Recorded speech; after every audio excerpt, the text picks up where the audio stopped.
안녕하세요. 바른사회 미트 콘서트 35번째 시간입니다. 지난 시간 미트 콘서트는 서울시립대 세무학과 김우철 교수님을 모시고 재정 준칙의 필요성과 도입 방안이라는 주제로 이루어졌습니다. 문정부 취임 이후 점점 늘어나던 재정 지출 증가율이 코로나 위기까지 겹치면서 급속도로 팽창하고 있어 국가 채무액만 300조 원에 달한다는 지적과 위기 이후에는 재정 강화 노력을 통해서 재정 건전성 회복을 해야 되는데 이는 엄격한 재정 준칙의 필요성이 더욱 요구된다는 제언이 있었습니다. 자세한 내용은 유튜브 방송 바른사회 TV를 참고하시길 바랍니다. 유튜브 시청 시에는 구독과 좋아요, 알림 설정 꼭 부탁드립니다. 이번 주 바른사회 미트 콘서트는 전사면 숭실대 법학과 교수님을 모시고 중대재해처벌법의 문제와 해법이라는 주제로 진행되겠습니다. 지난 8일 중대재해처벌법이 국회 본회의를 통과했습니다. 중대재해처벌법은 중대재해 발생 시 사업주, 경영 책임자, 법인 등을 처벌할 수 있는 법으로 안전조치를 강화한 산안법 재개정 이후에도 노동계의 꾸준한 입법 요구가 이어지면서 결국 통과한 새로운 법입니다. 중대재해에 대한 처벌을 강화해 근로자를 보호하겠다는 취지는 그러다 할 수 없지만 실제 적용에 있어서는 득보다는 실이 더 많을 것이라는 우려와 예방이 아닌 처벌에만 초점을 둔 법안이라는 비판 등 많은 문제점들이 지적되고 있습니다. 구체적인 내용은 전사면 교수님을 모시고 알아보도록 하겠습니다. 전사면 교수님. 반갑습니다. 오늘은 제가 이 중대재해처벌법이라고 하는 새로 제정된 법률의 문제와 이 문제를 어떻게 해결할 것인가, 해답은 명백치 않지만 나름대로 제시해 보고자 합니다. 제가 오늘 이 문제를 제기하게 된 것은 최근에 민식이법이죠. 이것은 우리가 그 스쿨존에서 어린아이가 사망하게 되면 과실치사의 경우에도 실은 엄격한 처벌받죠. 그래서 금고 이상, 우리가 그 대법원 양형 규정에 따르면 최소한 금고 이상입니다. 그러면 직장 다니는 분들은 다 파면입니다. 파면. 이 정도로 엄격하게 형처벌하고 있고요. 그다음에 이제 이 민식이법 때문에 이 방지턱이나 과속 단속 카메라, 신호등 다 설치를 다 했죠. 그래서 이것도 제 생각에는 예산이 한 수천억 원 드는 것 같아요. 그리고 이제 이 중대재해처벌법은 지난 12월 달에, 작년 12월 달이죠. 이 29일간 정의당하고 이 김용준이라는 분, 사고당하신 분이죠. 이분들이 단신 농성을 했어요. 그리고 그걸 계기로 해서 법이 제정이 됐습니다. 그리고 아까 사회자가 언급하셨듯이 이 법은 산업안전법에 나와 있는 이런 규정들을 산업안전 담당자가 법을 위반했을 때 처벌받는 게 원칙이었는데, 이제 이 법으로 인해서 사업주, 경영 책임자가 형사처벌을 받게 되죠. 그리고 플러스 법인한테는 징벌배상 5배 배상을 받게 되고요. 그 다음에 법인한테 또 추가로 벌금이 50억 원 이하가 병과가 됩니다. 그래서 아까 사회자 말씀하신 것처럼 너무 과도하게 이 안전사고의 문제를 형벌로 처벌하려고 하는 게 과연 바람직하냐. 결국은 이것은 특정 사건의 국민들의 공분을 기반으로 해서 벼락치기 입법이 이루어졌고, 결국은 감정 과잉 입법이 됐다. 이와 관련해서 1900년대 초반에 그 미국에 30년 동안 대법관 하신 분, 홈즈 대법관이 계십니다. 이분은 기본적으로 오늘날 미국에 이 형사벌제를 민사벌제로, 다시 말하면 징벌배상이나 집단소송으로 이렇게 바꾸신 데 큰 역할을 하신 분이고, 정부가 국민의 이 자유를 가능한 한 제한하는 것을 최소화해야 된다라고 하는 법원칙들을 만드신 분입니다. 이분 하신 말씀이 뭐냐면, 큰 사건이 발생하면 나쁜 법이 만들어진다, 이런 법원을 말씀하셨어요. 이것이 바로 여기 해당이 된다라고 생각이 듭니다. 그러면 이번에 그 중대재해처벌법에 나와 있는 이 형사처벌이 어떤 것이냐를 볼 필요가 있습니다. 중대재해를 원래 산업안전보건법상으로는 중대재해, 산업재해 두 가지로 구분했습니다. 그런데 이 법은 중대재해를 중대산업재해하고 중대시민재해, 그러니까 중대산업재해는 사업장에서 발생한 경우죠. 근로자한테. 그리고 이제 중대시민재해는 이용자들한테 발생한 겁니다. 대표적으로 우리 학교 같은 경우에 입시 보러 오다가 미끄러 넘어졌다. 이것도 중대시민재해입니다. 이런 경우에 우리 학교 총장님이 처벌받게 되는 거죠. 이것도 이 두 가지 이 양형을 보면 두 가지 형태로 구분됩니다. 하나는 1년 이상 징역, 그러니까 사망자가 발생한 경우에는 1년 이상 징역에다가, 그러니까 1년 이하가 아니고 1년 이상입니다. 원안에서는 3년 이상 징역이었습니다. 그리고 10억 원 이하 벌금, 플러스 법인은 50억 원 이하의 벌금을 하게 됩니다. 그리고 이제, 중대산업재해 같은 경우에는 부상이 발생한 경우, 2명 이상 발생한 경우, 그 다음에 직업성 질병이 1년에 3명 이상 발생한 경우, 이런 경우에 중대산업재해고, 중대시민재해는 그 가습기 살균제 같은 경우죠. 질병자가 사망하거나 부상자나 질병자가 2개월 또는 3개월 이상 10명 이상 발생한다. 그러면 또 이렇게 사업적 경영자가 책임자가 처벌을 받게 됩니다. 이 법은 재정 경위를 보게 되면 아까 말씀드린 것처럼 서부발전이라고 하는데 태안화력발전소죠. 여기에 하청업체에 화물 운송하신 분입니다. 이분이 김용균 씨인데 이분이 석탄을 하역하는 중에 컨베이어 벨트에다가 깔려서 사망하셨어요. 그래서 이것이 이제 기회가 돼서 김용균 재단이 설립이 됐습니다. 그리고 그 김용균 재단 이사장님이 어머니시죠. 이분이 지난해 8월 달에 이 중대재해기업처벌법을 제정에다 청원했고 10만 명 이상이 승인을 동의를 했습니다. 그래서 국회에서 이제 이게 동의가 돼 국회에서 청원안을 동의를 했고 이 법을 보완한 정의당의 강은미 의원안, 그 다음에 이 민주당에서는 3개가 나왔어요. 박주민 의원안, 이탄희 의원안, 박봉계안이 나왔고, 그 다음에 국민의힘에서는 이미자 의원안이 나왔습니다. 총 6건이 발의가 됐고, 이것을 종합해서 정부안이 나왔었고, 그 정부안이 지난 12월 달에 다시 또 법사위에서 수정이 돼서 1월 8일 날 제정이 됐습니다.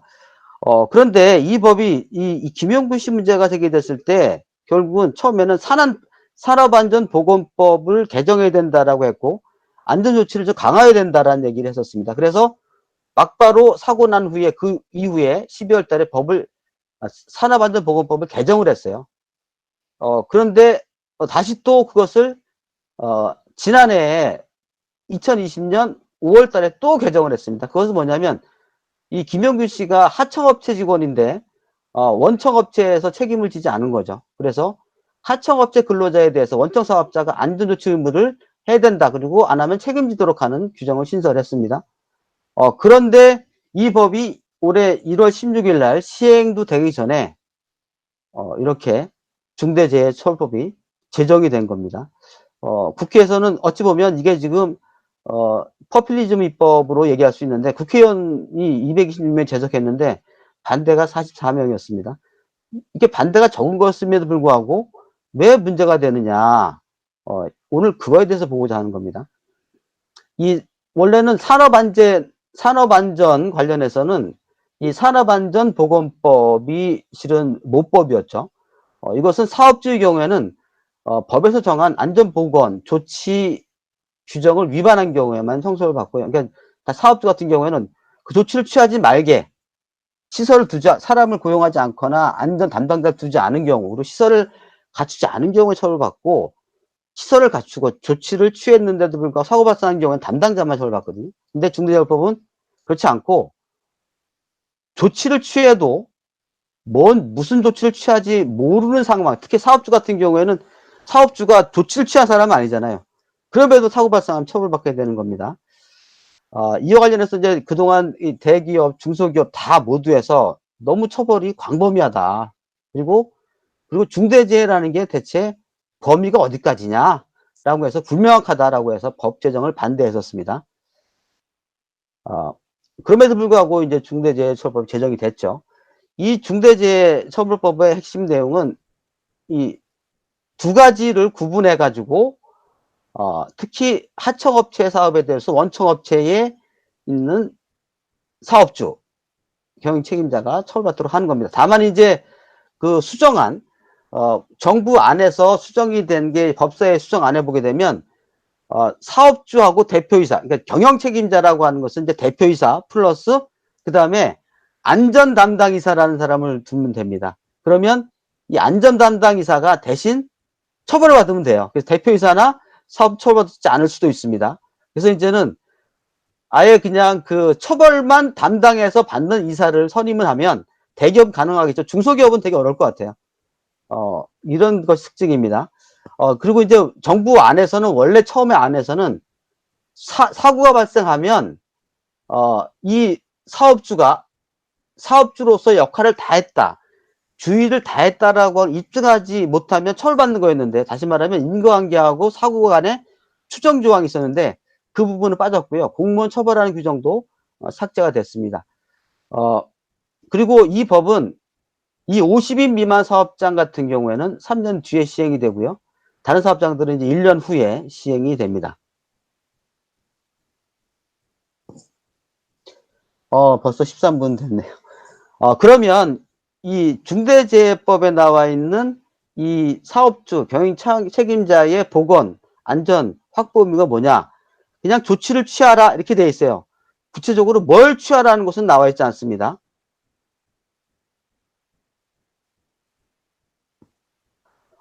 그리고 이제 그러면 어떤 조치를 취해야 되느냐? 이것은 우리가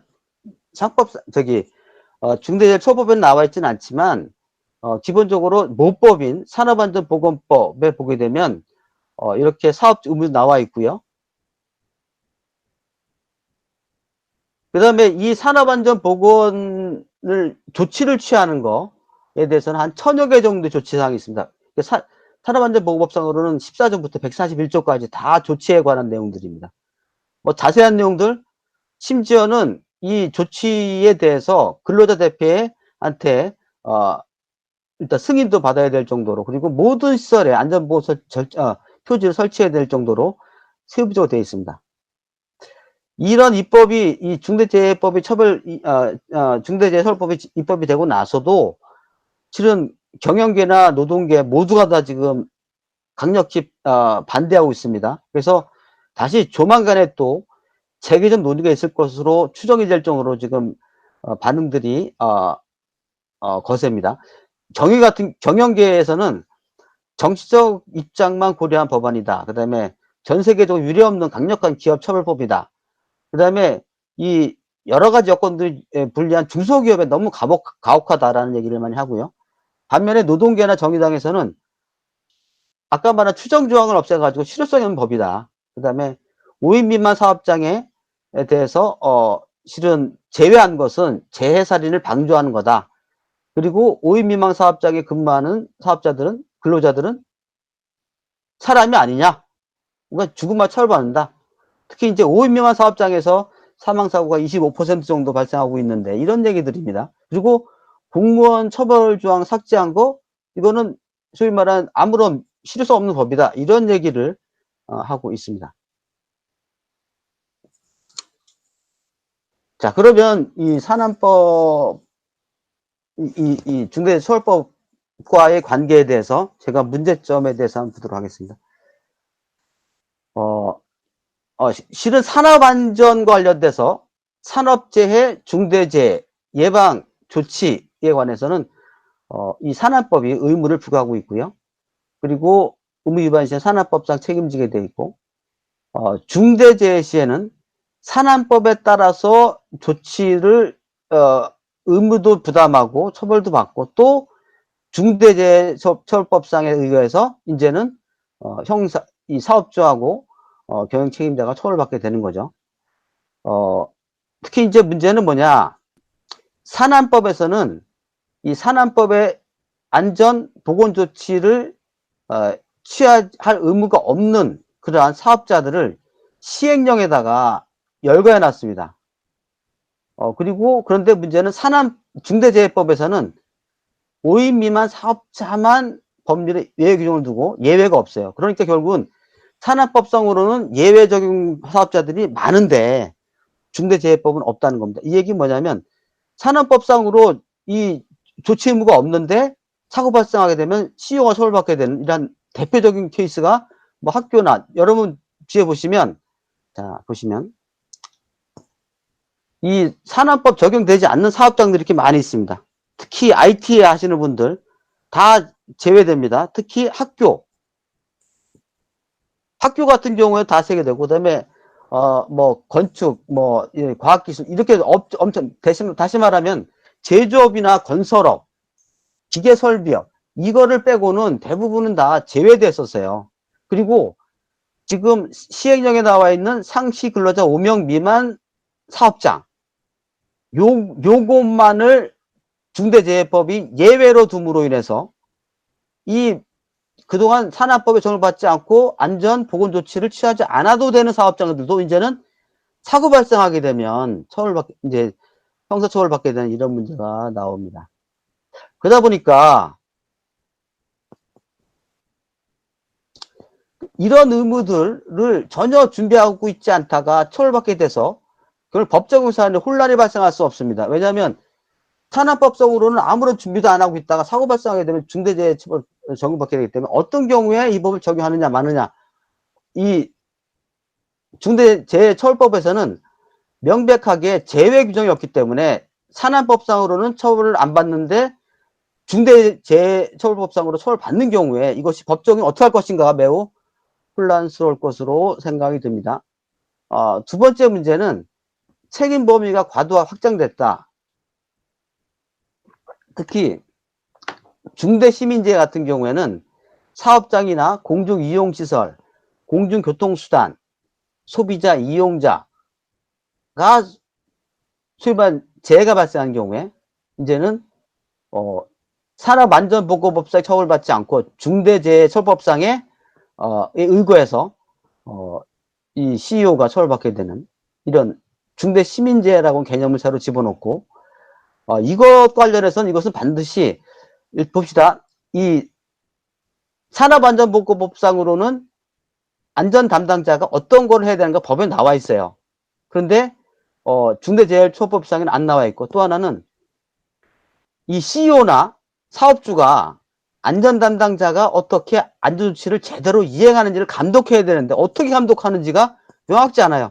그래서 이것은 우리가 재형법정주의의 파생원칙 명확성원칙 위반된다. 그래서 헌법에 위반되고 이거에 관해서는 실은 헌재 판결도 많이 있습니다. 세 번째는 중복처벌 문제인데요. 아까 말씀드린 것처럼 사업주도 처벌하고 그 다음에 법인도 처벌하고 그 다음에 징벌배상도 해야 되고 5천만 원 이하 과태료도 물어야 되고 또 이 법에 위반되게 되면 당연히 산안법상에 나와 있는 안전조치를 위반한 거잖아요. 그래서 산안법상에 과징금도 부과받고 영업정지도 당하고 행정벌도 부과돼요. 그러니까 지금 하나로 인해서 얼마나 많은 처벌을 받게 되는지 중복처벌이고 또 하나는 이 징벌배상이라고 하는 것은 원래 미국에서는 아까 말씀드린 것처럼 민사벌입니다. 그러니까 형사벌을 대체하는 벌인데 형사벌 두고 또 민사벌 또 가는 거 이거 이중처벌입니다. 그리고 이제 문제는 우리가 과실범 같은 경우에는 처벌 안 하는 게 형법의 기본 원칙이거든요. 그런데 과실범으로 처벌하는 이러한 과도한 처벌 문제 이건 중복처벌에 해당된다고 봅니다. 그 다음에 이제 네 번째는 인기영합주의적인 정부 지원 문제입니다. 이 법에 오게 되면 이 예방에 필요한 비용들을 정부가 전부 또는 일부를 지원할 수 있다 이렇게 되어 있어요. 아까 민식이법의 경우에도 민식이법 때문에 갑자기 모든 그 스쿨존에 있는 횡단보도가 다 바뀌었습니다. 그래서 이런 비용들이 수천억 원 들었을 거 생각되는데 이 역시 또 이 법으로 인해서 수천억 원의 또 예산이 뭐 수천억 원이 될지 모르겠지만 일부 또 예산이 들어갑니다. 결국은 이 법은 국민들한테 세금으로 이것을 부담해야 되는 인기영합주의적 입법이다라고 뭐 이 관련해서 이미 이낙연 대표가 1월 12일 날 다 언급한 바 있습니다. 결국은 증세와 국가 채무 증가로 인해서 그 부담이 국민에 전가될 위험성이 높다. 그 다음에 이제 다섯 번째는 형평의 법리 위배인데요. 산업안전보건법상으로는 근로자한테 안전조치, 보건조치를 가 만들어지면 준수할 의무를 부과시킵니다. 그리고 이 근로자가 이 의무를 이행하지 않으면 회사는 면책이 돼요. 그런데 중대재해처벌법에서는 근로자나 이용자들한테 준수 의무 규정이 없어요. 그러니까 예를 들어 우리 학교 같은 경우에는 입시 보러 오는 학생이 그냥 거기다가 미끄럼주의라고 써도 그냥 일반적으로 미끄러운 않은 곳으로 가지 않고 미끄러운 거 갖다 사고 나도 학교가 책임지도록 돼 있는 이러한 그 면책이 안 됩니다. 그래서 형평법 위반된다. 당연히 소송이 남발될 위험성이 있죠. 자, 이럼에도 불구하고 노동계는 여기 대해서 이제 법 개정 요구합니다. 그래서 5인 미만 사업장도 적용하도록 법을 개정을 요구했고, 공무원도 처벌하도록 하라. 그 다음에 원래 형사처벌은 1년, 지금 1년 이상인데 3년 이상으로 바꿔라. 그 다음에 징벌배상도 5배에서 10배로 바꿔라. 이런 요구를 하고 있습니다. 경영계는 너무 지금 그 안전조치, 보건조치, 그리고 CEO 같은 경우에, 사업주 같은 경우에 어떻게 될지 모르고 있다. 그러니까 법 시행을 유예해달라라는 얘기를 하고, 이로 인해서 너무 책임 수위가 높다 보니까 인재들이 해외로 다 빠져나간다. 기업들도 빠져나간다. 이런 얘기도 하고 있고, 중소기업 같은 경우에는 실은 좀 배제해달라. 지금 생존 위협받고 있다. 그 다음에 지금 사업주 같은 경우 1년 이상 징역인데, 하한 규정을 상한 규정으로 바꿔달라. 그러니까 예를 들어, 경우에 따라서는 1년 이하의 징역, 집행유예 또는 뭐 선고유예도 발생해 달라라고 하는 법 개정 요구했고, 그 다음에 처벌할 때는 반복해서 사고 발생한 경우에 처벌해달라. 그러니까 반복해서 사망한 경우에만, 그러니까 예외적으로 적용해달라는 거고, 그 다음에 사업주가 안전조치를 취했을 때는 처벌을 면제하는 규정이 신설해달라, 뭐 이런 얘기들입니다. 그리고 50인 이상 사업자의 경우에도 최소 2년을 유예해줘야 되는 거 아니냐. 이거 준비하려면, 뭐 이런 얘기들입니다. 그러면 이제 어떻게 될 것인가에 대한 문제인데, 제가 20분 하려고 했는데 결국은 4분 더 지났습니다. 이 중대재해법이, 1년 후에 시행이 됩니다. 그런데, 이 산업안전보건법상에 나와 있는 그동안의 그 처벌 규정을 7년 이하 징역을 근거로 해가지고 대법원 양형위원회에서 이제 대부분 양형 기준을 정하거든요. 그런데 1월 12일 날 양형위원회가 그 양형 기준을 바꿨어요. 그래서 종래 산안법에 나와 있는 그러한 양형 규정보다 2배 정도 올랐습니다. 특히 이게 그 5년 내에 재범이 발생하면, 이게 다수 재범이 되면 최대 징역 10년 6개월까지, 다시 말하면 7년 이하 징역인데 10년 6개월까지 이렇게 성 가능하도록 돼서 엄격하게 양형을 높였습니다.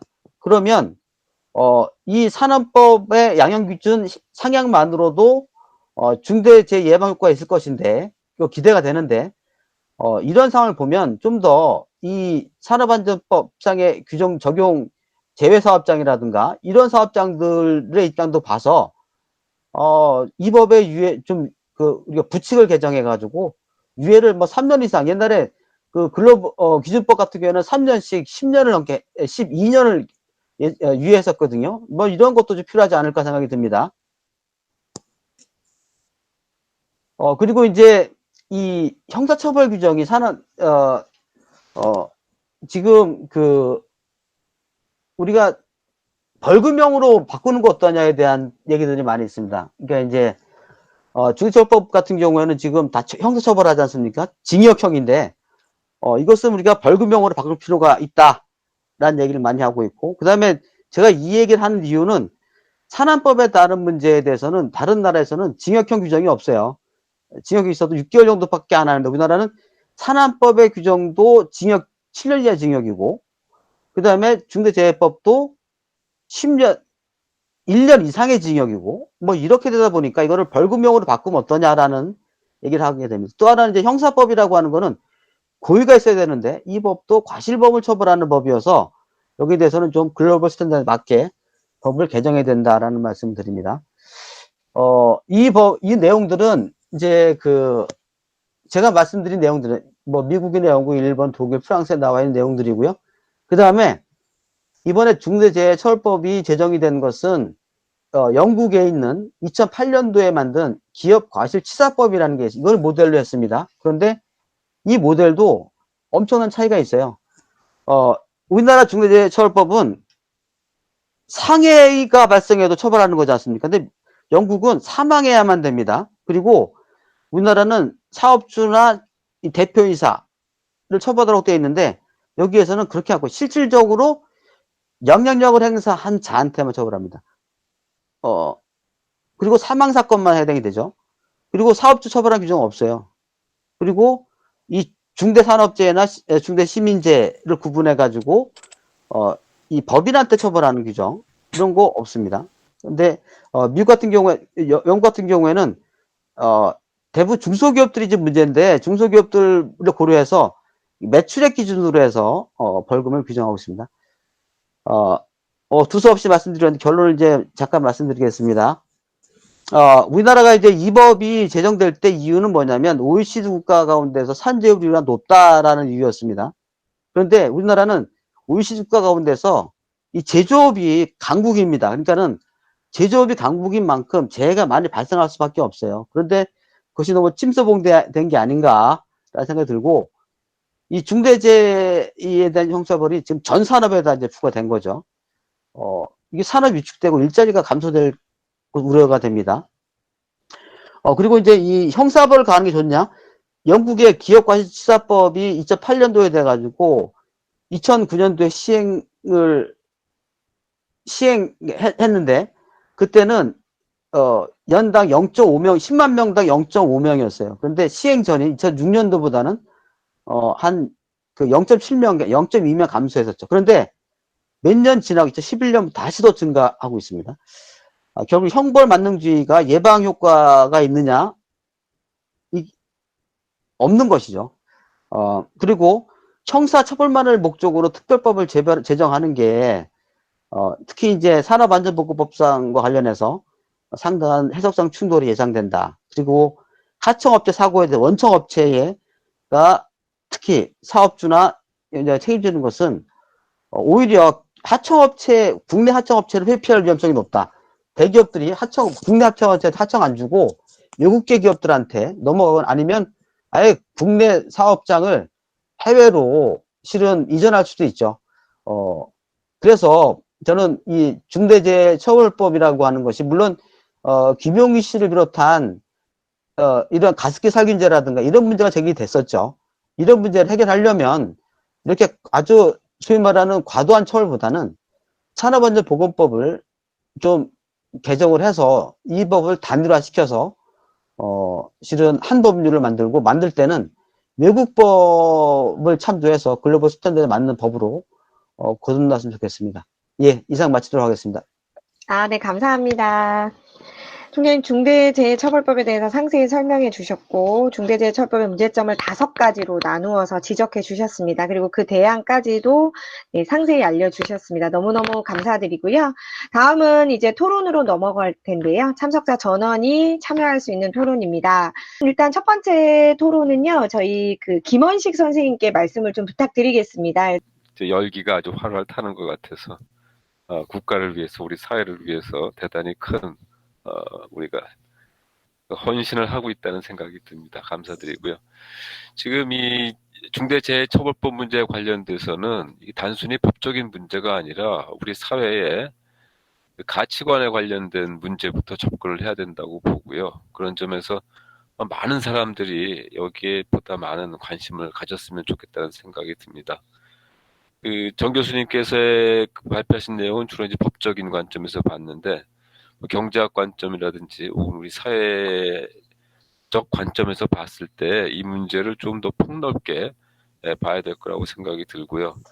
우선 저는 우리 사회가 발전함에 따라서 이 생명에 관련된 문제는 가장 중요한 가치라고 보고 있습니다. 그래서 어떤 누구의 생명도 희생당하지 않고 또 희생을 막도록 하는 조치가 있어야 되는데 사실은 우리 사회가 그러한 조치에 대단히 둔감해 왔다 이렇게 보고 있습니다. 그래서 이 산업재해에 직접 관련되는 제도가 산재보험이고 그다음에 산업보건안전법인데 이 두 제도가 실질적으로 거의 우리 사회 발전에 기대하지 못하는 고 있었다 이렇게 보고 있습니다. 그래서 그 동안에도 산재보험 같은 경우에 있어서는 아주 근본적인 개혁들을 시도했었는데 다 저지됐었죠. 그래서 실질적으로 우리나라의 이 산업 안전에 관련된 제도들, 현황들은 사실은 저는 60년대의 수준에 머물러 있는 것이 아니냐 그렇게 보고 있습니다. 그러니까 당연히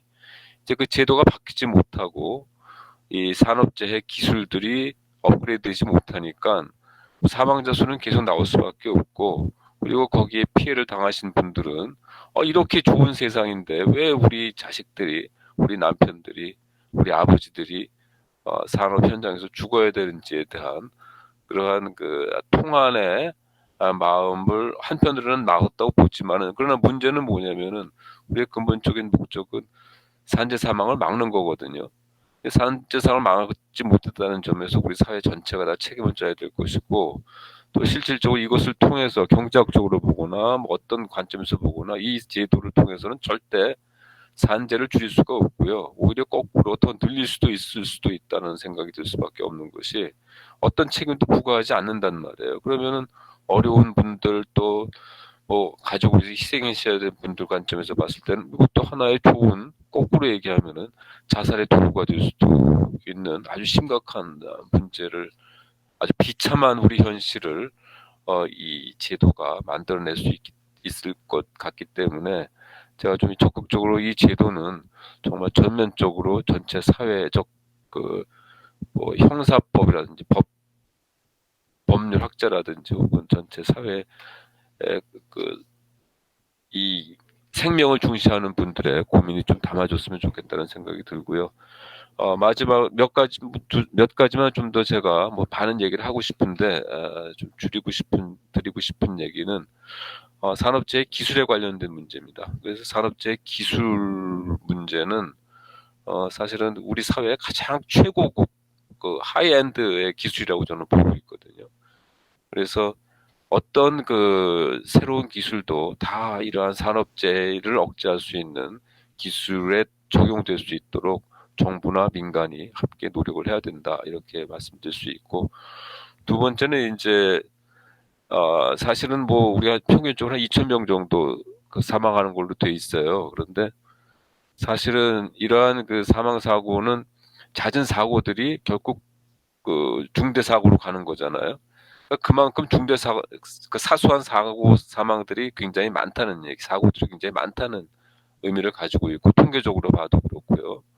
근데 문제는 이게 왜 드러나지 않냐면은 기업들은 이러한 산재 사망을 은폐하기 위해서 전부 산재 보험으로 보내거나 혹은 산재 신고를 하는 것이 아니라 전부 민사나 혹은 개인의 당사자들하고 타협을 해서 뭐 건강보험으로 보낸다든지 돈으로 막는, 그것이 현실이란 말이에요. 그래서 이 산재 사망 문제는 좀 더 우리가 적극적으로 좀 대처할 필요가 있다고 보고요. 방법론상의 문제는 문제는 이것을 과연 공적 보험을 통해서만 해결할 수 있는 문제, 이러한 형사, 그러니까 저는 이제 지금 말씀드리고 싶은 것은 소위 산업안전보건공단, 그다음에 산재보험, 이게 혁신이 되지 않으면 산재 사망은 줄일 수 없다고 보는 관점인데, 거기에 아울러서 민간 보험들이 이 산재 보험을 같이 같이 운영을 해서 기본적인 핵심적인 문제들은 아마 공적보험에서 해결을 해야 되겠지만은, 또 거기에 따른 사망에 따른 또 보상 문제가 있거든요. 보상 문제들을 해결할 수 있는 제도적 시스템도 같이 맞춰줘야 되지 않겠나, 그렇게 생각을 하고요. 또 제도적으로 보면은 이 더 웃긴, 더 시니컬한 문제는 뭐냐면은 산재 보험의 보험료율이 낮아지고 있어요. 이게 심각한 문제죠. 그러니까 그만큼 이 산재 문제는 문제는 심각해지면은 사실은 거기에 대한 충분한 보상을 할 수 있는 산재보험 시스템이 마련돼야 되는데, 거꾸로 그 사람들은 다 그냥 뭐라 그럴까, 그냥 획일적으로 그냥 단일 보상으로 처리를 해버리고, 그다음에 거꾸로 이 산재를 있음에도 불구하고 공식적으로 산재 보험에서 그 자기의 실적만 올리는 일종의 금융 기관의 역할만 하고 있다는 문제가 굉장히 심각합니다. 그래서 전체적으로 이 문제는 범사회적으로 이미 이제 한번 이슈가 됐기 때문에 범사회적으로 다투어서 어떻게 하면 제도를 먼저 바꾸고 불가피한 산재 사고를 억제할 수 있는지에 대한 고민이 있어야 된다, 이렇게 생각을 합니다. 감사합니다. 김원식 교수님 말씀은 제가 뭐 멘트를 할 수 없고 저한테 좋은 말씀 주셔서 감사드리고 많이 배웠습니다. 그리고 채팅창에 올라 있는 의견들 또 질문들에 대해서 좀 답을 좀 드릴게요. 신백훈 대표님께서 노동자의 고의, 과실, 사고 난 경우에 분쟁의 소지가 많을 것 같다. 지금 그 산업안전보건법상으로는 사고가 분쟁의 소지 적을 것 같아요. 왜냐하면 조치를 주의를 다 했느냐 안 했느냐 명백 규정이 있기 때문에. 그런데 중대재해처벌법은 그 규정이 없어요. 그래서 당연히 과실이 있어도 분쟁이 발생할 여지가 되게 높습니다. 그리고 이 자동차 중대 과실이 있는 경우에, 그런데 실은 이 중대 과실이 있는 경우에 사업자 면책한다는 규정이 이 중대재해처벌법은 없어요. 이것도 책임이 유력합니다. 그렇게 하고 말씀 중에 저기 파워포인트가 전체 화면 눌러주시면 내용이 좀 나올 것 같았는데 발표자가 그거 하다 보면 어디가 어디지 몰라가지고 그런 면에 있어서 양해해 주시기 바랍니다. 그 다음에 여기 지금 정주영 선생님이 중소기업에 사고 나면 대표이사 징역 가면 문 닫는 거 닫습니다. 이거 심각합니다. 특히 이 5인 미만 사업장 같은 경우에는 중대 시민재해, 이용자, 소비자들이 발생한 손해 있잖아요. 이거 다 책임집니다. 중소기업들 치명타입니다. 그래서 중소기업들이 격하게 반응하는 겁니다. 정한균 우리 과장님이 말씀하신 거, 지금 이번에 그 266명의 국회의원 가운데서 44명만 반대했잖아요. 50명은 포기했고 160몇 명이 찬성했습니다. 실은 이 문제가 우리가 볼 때 이 정도면 실은 사업자들 입장에서는 아주 절박할 것 같아요. 근데 실은 그냥 통과시켰어요. 이게 결국은 입법기관인 국회가 지금 결국은 국회에서 단신농성 29일 했다고 지금 입법한 거 아닙니까? 명분이 그거예요. 제가 볼 때는. 법사위에서도 대부분 논의되는 것이 그렇게 치열했지만 결국은 통과된 것은 그런 거였고, 특히 이제 이 입법 예고할 때 입법 예고하고 공청회도 거의 안 했어요. 그래서 이게 지금 국회의 전문적 검증하는 거, 국회가 입법권을 남용하는 거, 이걸 어떻게 지금 말해야 되는지 이 부분에 대해서 나중에 좀 고민해가지고 누가 좀 발표해 주셨으면 좋겠습니다. 그리고 최준성 교수님께서 제 생각에 이제 제가 산업안전보건법하고 중대재해처벌법을 이뤄내야 된다라는 말씀에 동의하신다고 말씀하셨고, 저도 아주 감사합니다. 다만 이제 이게 지금 중대재해처벌법이 이제 제정이 돼가지고 시행을 1년 앞두고 있는데 이 상황에서 지금 장기적으로 보면 이 중대재해처벌법은 폐지가 원안이죠. 그냥 폐지가 원안이고 이것이 그 다음에 최선이 아니면 차선을 가든지 아니면 차악을 가든지 해야 되는데 그것은 차선이라고 하는 것은 법을 그냥 통합해서 하나로 일원화시키는 거죠. 그런데 이것이 과연 1년 동안에 가능할지는 실은 우려스럽고요. 하지만 장기적으로 많은 노력들이 있어야 될 것 같습니다. 사업자 간의 사망사고가 자연사로 바뀌는 경우는 글쎄요, 이거는 그냥 사망의 경우에 사망 자체가 입증이니까 사업장에서 조치를 위반을 했느냐 안 했느냐의 문제여서 어찌 보면 사망사고 발생하게 되면 이 인과관계가 추정된다고 봐야 됩니다. 그래서 그런 경우는 없을 것 같고요. 그 다음에 법제화 규정. 제1을 주의에서 구체적인 법제화 규정, 주의 의무를 강조하는 게 필요하다. 지금 조영택 대표님께서 말씀하시기를 이 법 무서워가지고, 사업하기가 어렵다는 거죠. 걱정이 태산이라고 합니다. 진짜 태산입니다. 제가 봐도 월급 받는 나도 걱정인데 그분들 오죽하겠습니까?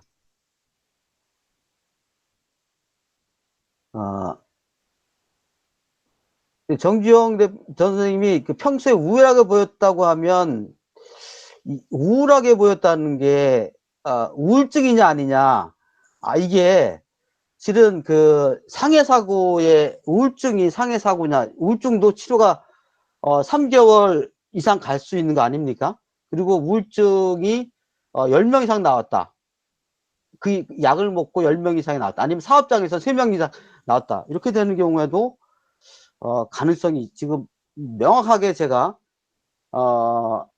적용이 안 된다라고 말할 수 없습니다. 왜냐하면 지금 이게 법 적용상으로 지금 이 법이 워낙 준비가 미비가 되다 보니까 법리도 지금 개발이 안 됐고, 일단은 무조건 사고 발생하게 되면 고소할 것이고, 법원에서는 그 고소를 각할 수 있는 법적 규정이 없어요. 그래서 다 이 모든 것들이 다 소송으로, 본안 소송으로 갈 수 있을 것 같습니다.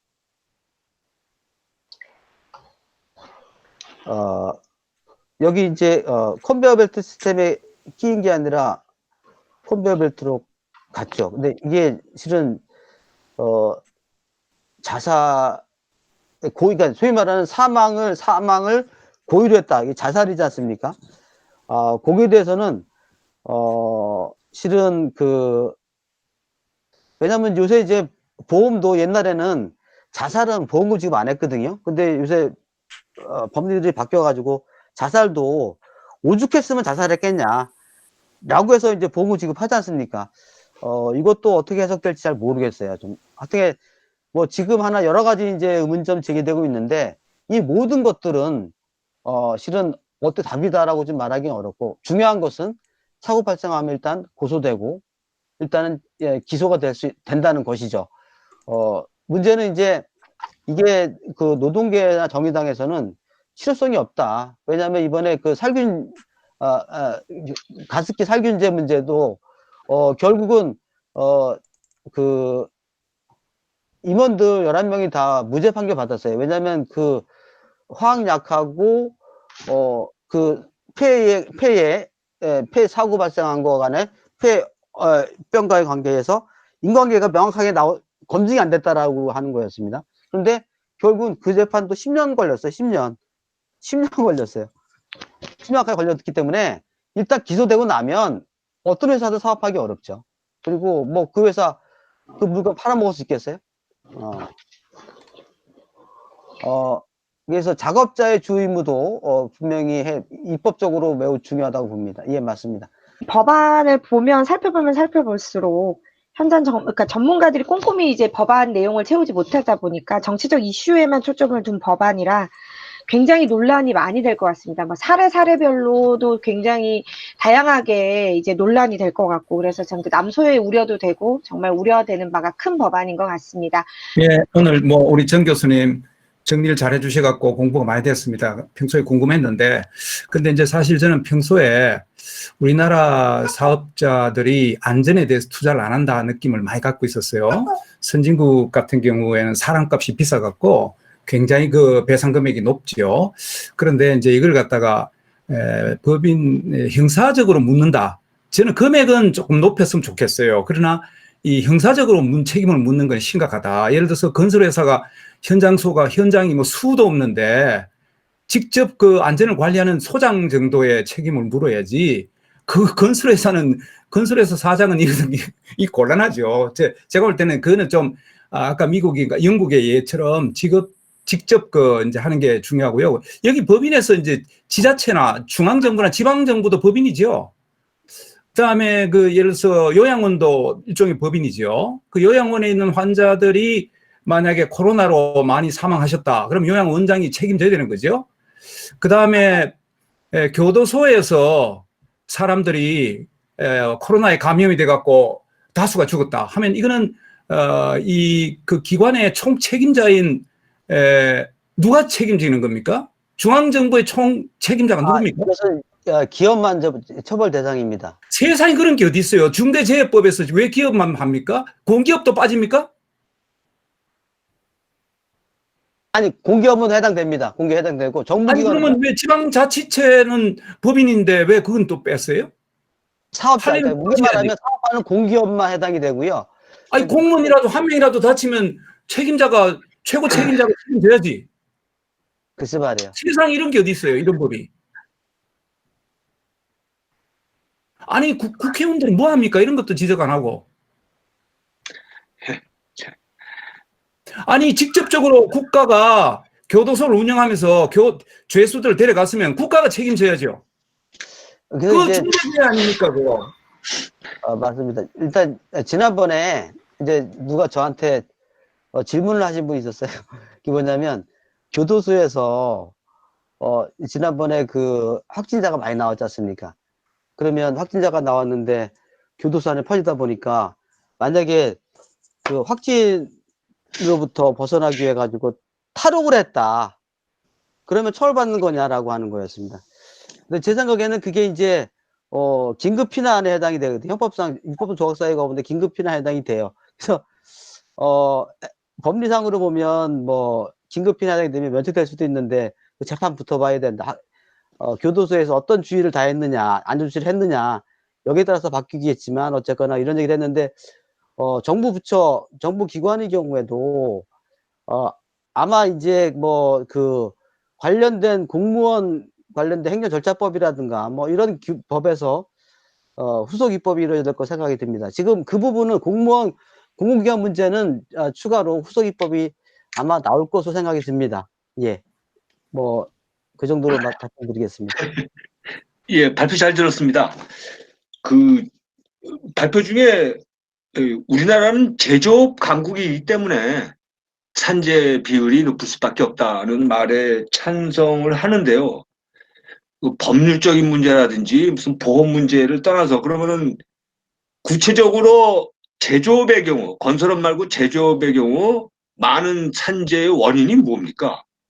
가령 그렇다면은 노동자들의 과실인지 아니면 사용자들이 노동자들에 대한 안전교육 미비인지 아니면 안전시설에 대한 투자의 부족인지 아니면 원청업체와 하청업체와의 문제 때문에 산재가 아무리 제조업 강국이지만은 그 발생하는지 그 근본적인 원인이 무엇이라고 생각하십니까? 제가 이제 그 통계를 봤는데요. 산재의 그 대부분 한 70% 이상 정도가 소규모 사업장에서 봤어요. 50 미만인 사업장에서. 그래서 제 생각에는 이 50 미만인 사업장들의 경우에는 아마 안전조치나 보건조치가 미흡한 것 같고요. 그래서 사고 발생한 경우 원청사업 책임지지 않기 때문에 지금 이번에 그 김용균 사건의 경우에도 마찬가지거든요. 하청업체의 경우에 실은 서부발전에는 태안화력발전소는 실은 한전에서 100% 투자한 회사거든요. 거기에 사업에 대해서 지금 결국은 김용균 씨가 보상을 좀 밖에 거의 못 받은 거예요. 그래서 그 계기로 해서 서부발전 보고 책임지라는 거였죠. 그 얘기는 뭐냐면 아직 우리나라는 그 원청 사업자들 경우에는 대기업들이죠. 대기업들의 경우에는 나름대로 안전조치나 보건조치가 충실히 이루어지고 있고 거기에 산재가 적은데 좀 하청업체들이 경우가 문제가 많은 거예요. 그래서 이 하청업체들의 문제를 해결하기 위해서 결국은 하청업체들이 한 행위에 대해서 원청업체하고 책임지라는 거고 그것도 형사벌로 가고 징벌배상하고 이런 식으로 나온 것 같아요. 그래서 지금 아까 양 교수님 말씀하신 것처럼 우리나라 이 산재의 상당 부분은 이 중소기업의 이 제조업 중심에서 많이 발생하는 특히 건설 분야에서도 많이 발생하는 것 같습니다. 그래서 OECD 국가들 가운데서 우리가 이 산재 비율이 비교적 높은 것으로 나타나고 있는 것으로 판단이 됩니다. 지금 김희석 박사님이 질문하신 거 보면 형법에서 과실책임과 무과실책임도 어느 것 취하고 있는가요? 우리 저 형사소송법이나 형법에서 명백하게 고의가 있어 처벌한다 이 규정은 없어요. 하지만 판례를 통해서 형성된 법원칙이 있죠. 형사범은 고의만 처벌한다. 그리고 고의에 준하는 과실이죠. 이게 다시 말하면 미필적 고의가 있는 경우 처벌하는 게 원칙이죠. 그래서 이 원칙은 계속해서 지켜져 왔고, 근데 이 원칙이 반드시 지켜지는 거 아니죠. 왜냐하면 우리나라는 지금 추상적 위헌범이라고 하는 법리, 이것은 결국 감독책임 부과하는 거거든요. 이것도 실은 과실범을 처벌하는 거예요. 그래서 우리나라는 원래는 고의만 처벌해야 된다는 형사법 원칙이 좀 계속 조금씩 늘어났어요. 조금 범위가 확장돼 왔었습니다. 그런데 이번 사건을 계기로 해서 이제는 이 법 제정으로 인해서 고의만 처벌한다고 하는 이 법 원칙이 이제 크게 흔들리게 된 상황입니다. 크게 흔들린 상황이 됐고요. 그래서 무과실 책임이라고 하는 거는 아니고, 과실 책임도 아니고, 원래 고의만 처벌하는 게 원칙입니다. 근데 지금 흔들리고 있고, 이번을 통해서 매우 흔들렸다. 그 다음에, 지금 황영남 박사님, 교장 선생님이시죠? 말씀하시기를 이것 때문에 학교장들의 부담이 매우 크다. 그 비상이다. 교육감은 물론 교원단체에서도 제외를 요청했는데 제외가 안 됐다는 거죠. 그러니까 문제는 산업안전보건법에서는 법에다가 예외를 시행령으로 정할 수 있도록 해놨어요. 그런데 이 중대재해처벌법은 예외를 시행령으로 위임해놓지 않았어요. 그 명백하게 오히 중대산업재해, 그러니까 중대 시민재해가 아니고 중대산업재해의 경우에 5인 미만 사업장만 배제한다고 3조에 딱 못 박아놨어요, 법률에. 그래서 시행령으로 배제할 수가 없어요. 이 시행령 위임해놨으면 이 수요에 따라서, 그리고 사업을 할 수 없는 경우에는 시행령으로 이렇게 예외를 두면 되는데 좀 그것도 안 돼 있습니다. 그래서 지금 교원단체, 학교에서 교육기관들이 아마 그 법에서 제외해달라고 했을 때 법에다가 제외를 두기 때문에 왜 꼭 교육기관만이냐라는 이런 저항들이 세서 못 집어넣었을 것 같아요. 진짜 대처 지금 대안이 없습니다. 그러니까 근데 문제는 뭐냐면 학교 같은 경우에는 이 법에 보게 되면 산업 안전 담당 이사를 두면 CEO가 처벌받지 않을 수 있어요. 대표이사가. 그런데 학교 같은 경우에는 교장선생님 대표이사지 않습니까? 근데 학교에 이사회가 있습니까? 거기에 누구를 안전 담당 이사로 둬야 돼요? 이 규정도 명확지 않습니다. 교감 선생님이 그러면 처벌받으면 되나요? 왜냐면 법 규정이 없어요. 그래서 지금 이 교육계는 산업안전 담당 이사라고 하는 제도가 없어서 어떻게 교장님 빼고 교장님 빼고는 처벌받지 않을 사람이 받을 수 없는 것 같아요. 이게 좀 어떻게 진짜 대처 어렵습니다. 오늘은 정말 많은 질문들과 또 답변을 정말 해주셨습니다. 그래서 더 많은 아마 질문들이 있으실 것 같은데 오늘은 시간 관계상 이 정도까지 질문을 받고 마치도록 하겠습니다. 오늘 자료는 저희 바른사회 홈페이지에 자료로 올라갈 예정이니까요. 자료가 필요하신 분들은 바른사회 홈페이지를 참고하시면 되고요. 그리고 영상을 다시 보고 싶으신 분들은 저희 유튜브에서 바른사회 TV를 검색하시면 오늘 자료를 보실 수 있습니다. 다음 주 강연 안내해드리고 마치도록 하겠습니다. 오늘 일단 발제를 맡아주신 전사명 교수님 그리고 오늘 참여를 해주신 많은 분들께 감사의 말씀을 드리고요. 다음 주 강연은 정수연 제주대 경제학과 교수님을 모시고 주택 공시가격의 체계적 오류 확산 구조 이대로 좋은가라는 주제로 진행되겠습니다. 부동산 공시가격의 정확성은 과세 형평성을 위한 중요한 전제 조건이며 부동산의 현장 조사는 공시가격의 정확성을 담보하는 주요 요인입니다. 하지만 현재 공시제도는 부동산 시장 거래의 지표로서의 역할을 상실하고 있고요. 그래서 공시가격 정확성에 대한 논란이 계속되고 있습니다. 이렇게 해서 준비한 주제인 만큼 다음 주 미트 콘서트에도 많은 관심과 참여를 부탁드리겠습니다. 오늘도 함께 해주셔서 너무너무 감사드리고요. 다음 주에도 또 함께 하실 거라 믿고 기다리고 있겠습니다. 오늘 정말 감사드립니다. 예, 오늘 감사합니다. 감사합니다. 들어가세요. 반갑습니다. 감사합니다. 들어가겠습니다. 감사합니다. 수고하셨습니다.